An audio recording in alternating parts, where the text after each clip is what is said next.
दोस्तों, आज की कहानी है भाभी भी बहुत घमंडी है। दोस्तों, कहानी शुरू करने से पहले अगर आपने हमारे चैनल को सब्सक्राइब नहीं किया है तो सब्सक्राइब कर लीजिए ताकि आपके पास पहुंचे हर नया वीडियो। सुनो बेला, मेरी बुआ के लड़के हैं ना जो मेरठ में रहते हैं, उन भैया का फोन आया था अभी। उन्हें लखनऊ में ऑफिस का काम है, कुछ जरूरी मीटिंग है तो कह रहे 4-5 दिन बाद आएंगे, कुछ दिन रुकेंगे लखनऊ में। ब्रजेश अपनी पत्नी से बोला, अरे यार वे बहुत पैसे वाले हैं पर एक नंबर के कंजूस हैं, पैसे का बड़ा घमंड है उनको। भाभी भी बहुत घमंडी हैं, बोलती भी बहुत हैं। उनसे मैं निशा बुआ की बेटी की शादी में मिली थी। आपने अपने घर पर रुकने को तो नहीं कहा ना, होटल में ही रुकेंगे ना, एक दिन डिनर पर बुला लेंगे उनको। बेला किचन में काम करती हुई बोली, नहीं यार बेला सुनो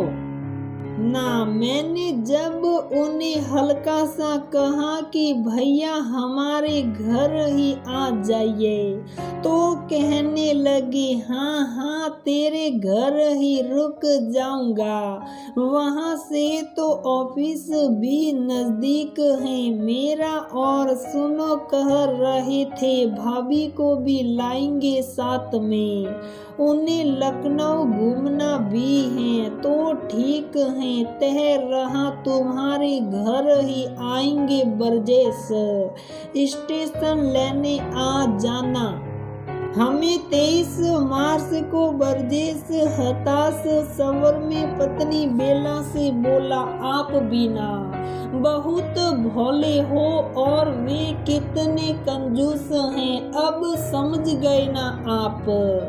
देखो बसा लिए ना होटल के पैसे और अब हमें परेशान करेंगे, अब क्या करेंगे, कैसे रहेंगे उन अनचाहे मेहमानों के साथ, पता नहीं कितने दिनों तक रुकेंगे।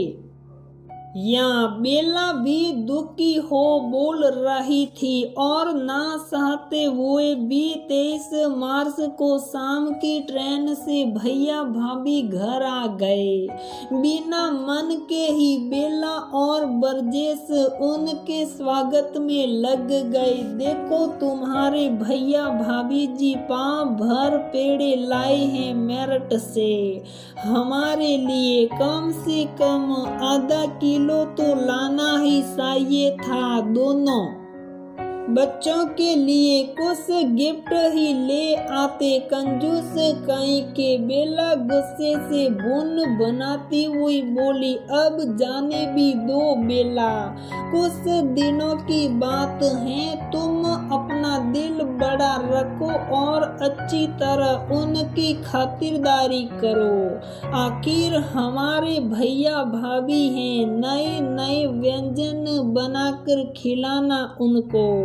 और हाँ सुनो, तुम बच्चों के सामने उनकी कंजूसी आदि की कोई बात नहीं करना, बच्चों के मन में ऐसी बातें नहीं आनी चाहिए।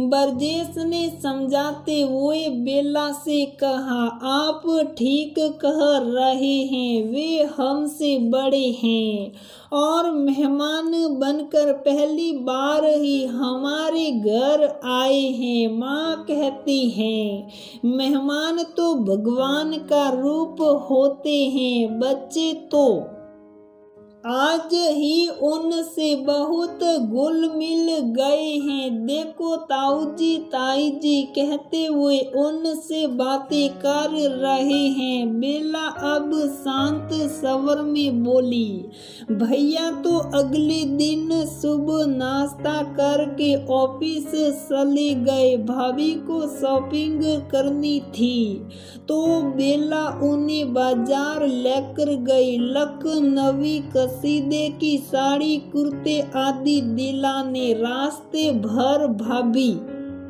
अपने अच्छे पसंद व रहन सहन का गुणगान करती रही और ढेर सारी शॉपिंग अपने व खुद के बच्चों के लिए कर ली।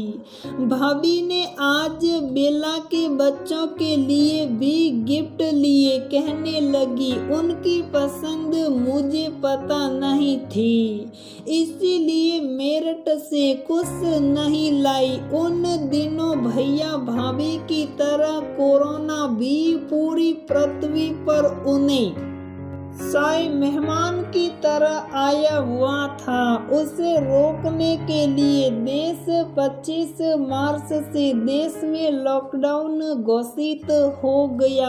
अब तो भैया भाभी के वापस जाने के रास्ते सभी रास्ते बंद हो गए थे। दोनों परेशान हो गए। ऑफिस का काम नहीं हुआ और लखनऊ घूमना भी नहीं हो सका। वे सोच रहे थे कुछ दिनों में जब ट्रेन शुरू होगी तो वह वापस मेरठ चले जाएंगे, लेकिन लॉकडाउन तो करने का नाम नहीं ले रहा था।